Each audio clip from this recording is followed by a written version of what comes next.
कहानी की शुरुआत 5000 साल पहले दिखाते हुए होती है, जहाँ पे हम एक जालिम राजा को हुकूमत करते हुए देखते हैं। एक वो भी वक्त था जब ये शहर आजाद हुआ करता था, लेकिन अब इस जालिम राजा ने यहाँ के लोगों को अपना गुलाम बना लिया है। ये राजा यहाँ के सभी लोगों से जमीन की खुदवाई करवा रहा होता है। असल में इसको एक ऐसे मटेरियल की तलाश थी, एक ऐसी चीज की तलाश थी जो इसको जादुई ताकतें दे सकती थी, और इस वजह से ये पहले से ज्यादा ताकतवर हो जाता और इस शहर पे नहीं बल्कि पूरी दुनिया में ही हुकूमत कर सकता था। बेसिकली इस मटेरियल का नाम एटर्नियम है, जिसकी मदद से ये एक ऐसा ताज बना लेगा जिससे ये अपने अंदर सुपर हीरो वाली पावर्स को हासिल कर सकता है। यहाँ पे मामूल के मुताबिक मजदूर खुदाई कर रहे होते हैं और उसी दौरान एक मजदूर को वो एटर्नियम पत्थर मिल जाता है, जिसको वो जालिम राजा हासिल कर लेता है और बहुत जल्द ही अपना वो ताज भी बना लेता है, जिसको पहनने से उसे बहुत सी ताकतें मिलने वाली हैं। इसी बीच में हम एक छोटे लड़के को भी देखते हैं जो कि उस जालिम राजा के खिलाफ खड़ा हो जाता है। वो गाँव वालों को समझाता है कि हमें इस जुल्म से बचना चाहिए, हमें उसके आगे नहीं झुकना चाहिए। लेकिन जब जालिम राजा को पता चलता है कि ये तो मेरे खिलाफ खड़ा हो रहा है, तो वो उसे मारने का हुक्म दे देता है। और जैसे ही उसको मारा जा रहा होता है तो वो लड़का एकदम से गायब हो जाता है और एक ऐसी जगह पे आ जाता है जहाँ पे बहुत से देवता बैठे हुए थे। ये 6 गॉड्स या देवता इस बच्चे को कहते हैं कि तुमने हिम्मत की, हमें बहुत अच्छा लगा, इसलिए हम तुम्हें एक ऐसी पावर देने जा रहे हैं जिससे तुम एक लफ्ज शज़ाम बोलोगे तो तुम्हारे अंदर हम सब की पावर्स आ जाएंगी और तुम इतने ताकतवर बन जाओगे कि तुम आराम से उस जालिम राजा को हरा सकते हो। ये छोटा लड़का करता भी ऐसे है, वो शज़ाम बोलता है और बहुत ज्यादा पावरफुल बन जाता है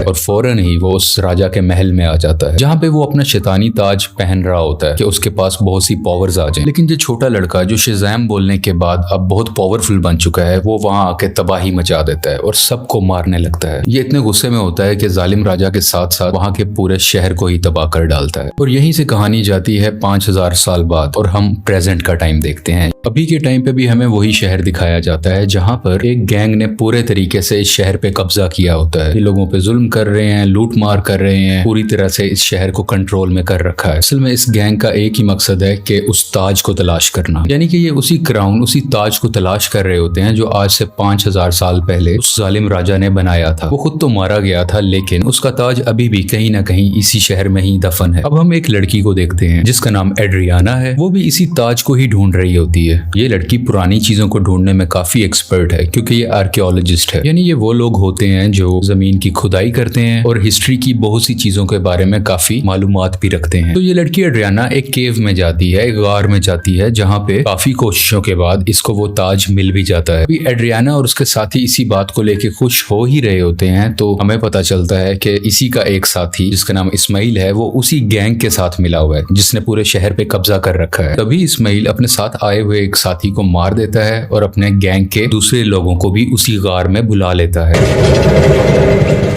अब लोग इसकी तरफ गन पॉइंट करते हैं और उसे कहते हैं कि एड्रियाना, हमें तुम वो ताज दे दो। तभी ये लड़की नीचे देखती है और वहां पे कुछ वर्ड्स लिखे होते हैं। जब ये उसे पढ़ती है तो इसके मुंह से निकल जाता है शज़ाम। ये लफ्ज बोलते ही वहां पे ब्लैक एडम आ जाता है और वहां पे आए हुए सब गुंडों को मारने लगता है। इतना मारता है कि वहां पे कोई भी नहीं बच पाता। जबकि रही बात इस्माइल की, जो गुंडों के साथ मिला हुआ था, वो वहां पे मरने का नाटक करता है, इसलिए उसकी जान यहाँ पे बच जाती है। क्योंकि एड्रियाना ने ब्लैक एडम को जिंदा किया होता है, दोबारा से जगाया होता है, तो वो उसको कुछ भी नहीं कहता। अभी ब्लैक एडम वहीं पर होता है कि गैंग के कुछ और लोग आ जाते हैं और उस पर एक स्पेशल वेपन से अटैक करते हैं। ये वेपन उसी एटर्नियम मटेरियल से बना होता है जिसकी मदद से वो ताज भी बना था। और जैसे ही ये मिसाइल ब्लैक एडम को लगता है तो उसे वाकई दर्द महसूस होती है। ब्लैक एडम उस मारने वाले गुंडे की तो जान ले लेता है, लेकिन उस रॉकेट या उस छोटे से मिसाइल के लगने की वजह से खुद भी बेहोश हो जाता है। तो हमें यहाँ पे ये पता चलता है कि एटर्नियम ऐसा मटेरियल है जो ब्लैक एडम की कमजोरी है और इसी मटेरियल से ब्लैक एडम को मारा भी जा सकता है। तो ये देखते हुए एड्रियाना काफी परेशान हो जाती है और वो ब्लैक एडम को अपने घर ले जाती है। जैसे ही ब्लैक एडम को होश आता है तो वो यहाँ पे एड्रियाना के बेटे से मिलता है। ये बच्चा ब्लैक एडम को कहता है कि आप 5000 साल से उस गार के अंदर बंद थे, अब क्योंकि हमारा शहर गुलामी बसर कर रहा है, वो गैंग हमें जीने नहीं दे रहा, तो आप हमारे लिए एक मसीहा बन के आए हो, आप ही हमारे शहर को उस गैंग से बचाओगे। ब्लैक एडम को यहाँ पे कोई फर्क नहीं पड़ता। वो कहता है कि आज से 5000 साल पहले ये मेरा शहर हुआ करता था, अब यहाँ पे सब कुछ बदल चुका है, तो इस शहर को बचाने के लिए मैं रिस्पॉन्सिबल नहीं हूँ। मुझे इस शहर और यहाँ के लोगों से कोई मतलब नहीं है। और ये बात कहते ही वो घर से बाहर आ जाता है और शहर में फिरने लगता है और शहर को देखने लगता है। इसके बाद हम एक फीमेल लीडर को देखते हैं जिसका काम इस दुनिया में आने वाले सुपर हीरो और सुपर विलन्स को रोकना होता है। दुनिया में ऐसे हालात रखने होते हैं जिसकी वजह से आम लोगों को कोई मुश्किल ना आए और हमारी जमीन को भी कोई खतरा ना हो। वो यहाँ पे एक सुपर हीरो हॉकमैन से बात कर रही होती हैं। कहती हैं कि ब्लैक एडम अब वापस आ चुका है और उसे अगर रोका ना गया वो पहले की तरह इस बार भी बहुत ज्यादा तबाही मचा सकता है, और वो अगर पागल हो गया, वो गुस्से में आ गया, तो उसको रोकना लगभग नामुमकिन है। हॉकमैन इस चीज के लिए राजी हो जाते हैं और अपनी टीम इकट्ठी करते हैं जिसमें और भी बहुत से सुपर हीरोज शामिल होते हैं और सब मिलकर ब्लैक एडम को पकड़ने के लिए निकल जाते हैं। दूसरी तरफ उस गैंग के कुछ लोग एड्रियाना के घर पहुंच जाते हैं क्योंकि उन्हें पता था वो ताज अभी भी उसी के पास है, तो वो ताज लेने ही गए थे। और जैसे ही वो लोग एड्रियाना की फैमिली पे हमला करने वाले होते हैं तो ब्लैक एडम्स वहां पे उनको बचाता है और उस गैंग के लोगों को एक बार फिर से मार डालता है।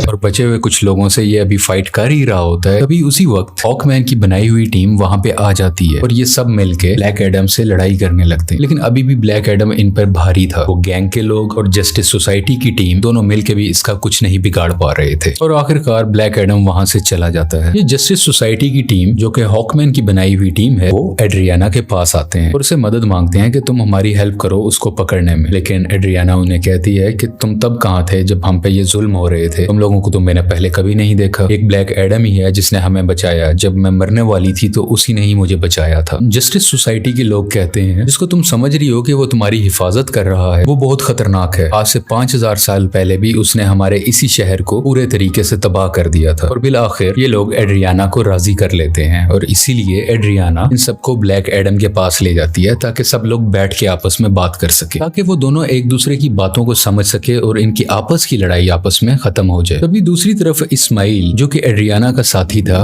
वो उसके घर में एंटर हो जाता है ताकि वो ताज वहां से ढूंढ सके और उसका इस्तेमाल अपने लिए कर सके। लेकिन जब उसे वो ताज नहीं मिलता तो वो गुस्से में एड्रियाना के बेटे को उठा के अपने साथ ही ले जाता है। यहाँ काफी चालाकी से इसका बेटा अपनी मदर यानी एड्रियाना को फोन कर देता है और सब कुछ बता देता है कि मुझे किडनैप कर लिया गया है, मुझे इस्माइल ने ही किडनैप किया है। ये सुन के ये काफी परेशान हो जाती है, इसलिए ये जस्टिस सोसाइटी और ब्लैक एडम से हेल्प मांगती है, मेरे बेटे को वापस लाने में मेरी मदद करो। और ये दोनों राजी भी हो जाते हैं और मिलकर उसके बेटे को ढूंढने लगते हैं। यहीं पर हॉकमैन उस गैंग के 2 आदमियों को पकड़ लेता है और मार के पूछने पे उसे पता चलता है कि इस्माइल कहाँ पे है।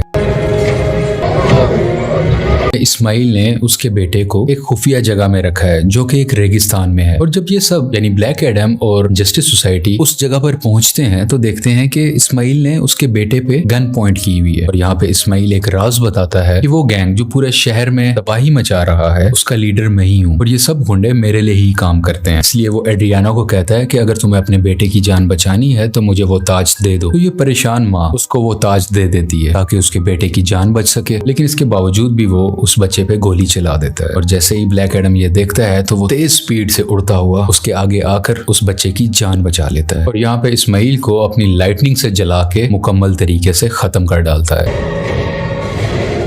यहाँ पे ब्लैक एडम भी हॉकमैन से मिलता है और उसको एक बहुत बड़ा राज बताता है कि आज से 5000 साल पहले वो लड़का जिसने उस जालिम राजा के खिलाफ आवाज उठाई थी वो मैं नहीं था बल्कि वो मेरा बेटा था। और जब जालिम राजा मेरे बेटे को मार रहा था तो वो उसी वक्त वहीं से गायब हो गया था। इस चीज को देखते हुए जालिम राजा को बहुत गुस्सा आया क्योंकि अब वो मेरे बेटे को तो ढूंढ नहीं पा रहा था, तो उसने मुझे मेरे घर वालों को पकड़ लिया और हमें बहुत मारा पीटा। हमें इतने बुरे तरीके से मारा गया कि शायद कोई जानवरों पे भी ऐसा सलूक नहीं करता। देखते ही देखते मेरी वाइफ वहीं पर मारी गई और मैं भी तकरीबन मरने ही वाला था। तभी मेरा बेटा मेरे पास वापस आ गया जिसके पास बहुत सी शक्तियां थी, बहुत सी पावर्स थी और उसने अपनी सारी पावर्स मुझे दे दी, यानी कि अब सारी पावर्स मेरे अंदर आ चुकी थी। अभी हम दोनों बात कर ही रहे थे तभी जालिम राजा के लोगों ने एक बार फिर से हम पे हमला कर दिया। वहां पे मैं तो बच गया क्योंकि मेरे पास बहुत सी पावर्स थी, लेकिन मेरा बेटा मेरी आंखों के सामने ही मारा गया। अपने बेटे को मरता हुआ देख के मैं आग बगूला हो गया, यानी मुझे बहुत गुस्सा आ गया और मैंने जालिम राजा और उसके लोगों को तो मार दिया, लेकिन वो पावर्स, वो शक्तियां मेरे काबू में नहीं रही। मैं उन्हें कंट्रोल ही नहीं कर सका और देखते ही देखते ये पूरा शहर मेरे ना चाहते हुए तबाह हो गया। मेरा ऐसा करने की वजह से उन देवताओं ने, जिन्होंने मेरे बेटे को शक्ति दी और वो शक्ति अब मेरे पास है, वो बहुत नाराज हो चुके थे कि मैंने अपनी पावर का मिसयूज किया है, मैंने अपनी पावर को कंट्रोल में नहीं रखा। इसीलिए उन्होंने मुझे उस केव में बंद कर रखा और मैं कई हजार साल तक उस केव, उस गार के अंदर बंद रहा। जब एड्रियाना ने आके नाम लिया तो मैं एक बार दोबारा से जिंदा हो गया। यहाँ पे ब्लैक एडम को अभी भी बहुत अफसोस होता है कि उसकी वजह से पहले भी बहुत ज्यादा तबाही मची और अब भी बहुत ज्यादा तबाही मची है, बहुत से लोग मारे गए। वो हॉकमैन को कहता है कि मैं सरेंडर करना चाहता हूँ, मैं अपनी पावर्स को खत्म करके तुम लोगों के हवाले करना चाहता हूँ ताकि मेरी वजह से किसी को कोई नुकसान ना पहुंचे। इसके बाद ब्लैक एडम शज़ैम का वर्ड बोलता है, जिससे वो वापस से अपनी एक नॉर्मल फॉर्म में आ जाता है, यानी वो एक नॉर्मल इंसान बन जाता है जिसके पास इस वक्त सुपर पावर्स नहीं है। और जब तक ये दोबारा शज़ैम नहीं बोलेगा तब तक ये वापस से ब्लैक एडम नहीं बन सकता। इसलिए ये इनसे रिक्वेस्ट भी करता है, तुम मेरे साथ कुछ ऐसा करो कि मैं दोबारा से ये वर्ड बोल ही ना सकूं। आखिरकार ब्लैक एडम को पानी के अंदर डाल दिया जाता है और उसके मुंह में एक ऐसी डिवाइस लगा दी जाती है जिस वजह से ये बोल ही ना पाए। ये एक छोटी सी जेल होती है जिसमें ब्लैक एडम को बंद कर दिया जाता है। दूसरी तरफ हमें इस्माइल को दिखाया जाता है जो कि मर चुका था और अब वो हेल के अंदर आ गया है। इस्माइल को एक बात शुरू से पता थी कि अगर वो उस ताज की ताकत को हासिल करना चाहता है तो उसका तरीका ये है कि उसको वो ताज अपने हाथ में पकड़ना होगा और उसी वक्त कोई ना कोई उसको मारे ताकि वो मर के हेल में आ जाए, यानी कि जहन्नुम में आ जाए और वो हेल के डीमन से यहाँ पे मिल सके जिनसे वो पावर हासिल कर सके। ये सारी बातें इस्माइल शुरू से ही जानता था, इसीलिए उसने ब्लैक एडम को उकसाया कि मैं जैसे ही एड्रियाना के बेटे को मारूंगा ब्लैक एडम आके उसे बचाएगा और मुझे मार डालेगा और उसी वक्त ताज भी उसके हाथ में ही था। ये सब बातें ये शुरू से जानता था और सब कुछ इसके प्लान के मुताबिक ही हो रहा था। यहाँ हेल के डीमंस इस्माइल से मिलते हैं और उसको अपनी पावर्स दे देते। पहले जैसा इंसान नहीं था, ये सबाक बन चुका होता है। ये इन पावर्स के साथ इस दुनिया में आ जाता है और हर तरफ तबाही मचाने लगता है। जैसे ही जस्टिस सोसाइटी को इसके बारे में पता चलता है तो वो इसके मुकाबले के लिए इसके सामने आते हैं। यहाँ पे काफी देर लड़ाई चलती रहती है, लेकिन सबाक क्योंकि बहुत ज्यादा पावरफुल था तो ये सब मिल के भी उसको नहीं रोक पा रहे थे।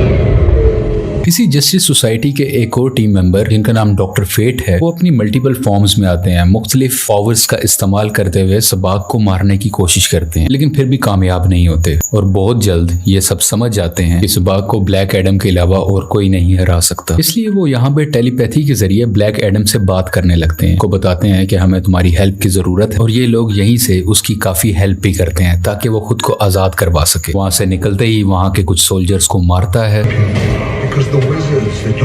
पानी से बाहर आता है और बाहर आते ही सीधा शज़ैम बोलता है, जिसकी वजह से उसको ब्लैक एडम्स की पावर मिल जाती है और बगैर वक्त जाया किए सबाक के पास जाने लगता है। दूसरी तरफ जस्टिस सोसाइटी के लोग अभी भी सबाक से लड़ रहे होते हैं और इसी दौरान उनका एक साथी डॉक्टर फेट वहीं पर अपनी जान से हाथ धो बैठते हैं, यानी कि मारे जाते हैं। हॉकमैन भी काफी ज्यादा सबाक से लड़ रहे होते हैं, लेकिन इनकी कोशिशें कुछ ज्यादा कामयाब नहीं होती। लेकिन अच्छा तो तब होता है कि उसी वक्त वहां पे ब्लैक एडम भी आ जाता है और अब ब्लैक एडम और सबाक की काफी लड़ाई होती है। ये फाइट काफी टक्कर की थी, लेकिन वक्त के साथ ऐसा लग रहा था कि सिर्फ ब्लैक एडम ही है जो सबाक को हरा सकता है। और कुछ ही देर के बाद ब्लैक एडम सबाक के सर को पकड़ के उसके 2 हिस्से कर डालता है और उसको मुकम्मल तरीके से फाड़ कर आखिरकार सबाक की जान ले लेता है। इसी वजह से सबाक की मौत हो जाती है और सब कुछ सुकून में आ जाता है, सब कुछ ठीक होने लगता है। शहर के लोग ब्लैक एडम को अपना मसीहा मानने लगते हैं। वो सब इस बात को मान लेते हैं कि ब्लैक एडम ने हमें और हमारे शहर को बचाया है। इसके बाद हम उसी लेडी को देखते हैं जिसने जस्टिस सोसाइटी की टीम को बनाया होता है ताकि वो ब्लैक एडम को रोक सके। वो यहाँ पे ब्लैक एडम को कहती है कि ठीक है, तुम्हें जो करना है वो करो, लेकिन तुम अपने इस शहर से ना निकलना। तुम इस शहर के लोगों के मसीहा बनो, उनका ख्याल रखो, गार्डियन बनो, मुझे उसे परवाह नहीं है, लेकिन अपने इस शहर से तुमने नहीं निकलना, क्योंकि अगर तुम इस शहर से बाहर आए तो तुम्हारे लिए अच्छा नहीं होगा। यहाँ पे ब्लैक एडम बैठा उसको देखता है और कहता है कि मुझ पे कोई हुक्म नहीं चला सकता और उसका जब भी कुछ भी करने को दिल करेगा वो अपनी ही मर्जी करेगा। लेकिन तभी वो लेडी बोलती है, हाँ शायद तुम ठीक कह रहे हो, तुम्हें इस दुनिया में रहने वाला तो शायद कोई नहीं रोक सकता, लेकिन मैं किसी ऐसे को जानती हूँ जो हमारी दुनिया से नहीं है। और ब्लैक एडम को गुस्सा आता है और वो स्क्रीन को ही तोड़ देता है जिससे वो लेडी बात कर रही थी। स्क्रीन के टूटने से हर तरफ धुआं ही धुआं होने लगता है और तभी उस धुएं से बाहर आता है सुपरमैन और वो ब्लैक एडम को कहता है कि हमें शायद बैठ के बात करनी चाहिए। और यहाँ पे सुपरमैन के ये कहते ही इस मूवी की कहानी यहीं पे खत्म हो जाती है।